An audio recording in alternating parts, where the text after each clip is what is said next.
ஒன்பது கோளும் ஒன்றாய் காண அங்கு கற்பகம் என்னும் கடவுளின் மெய்யில்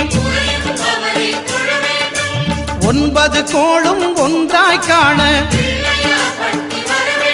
அங்கு கற்பகம் என்னும் கடவுளின் மெய்யில்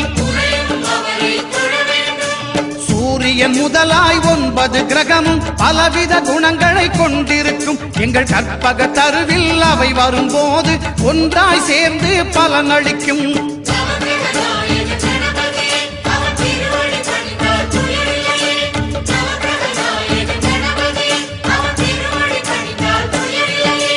ஒன்பது கோளும் ஒன்றாய் காண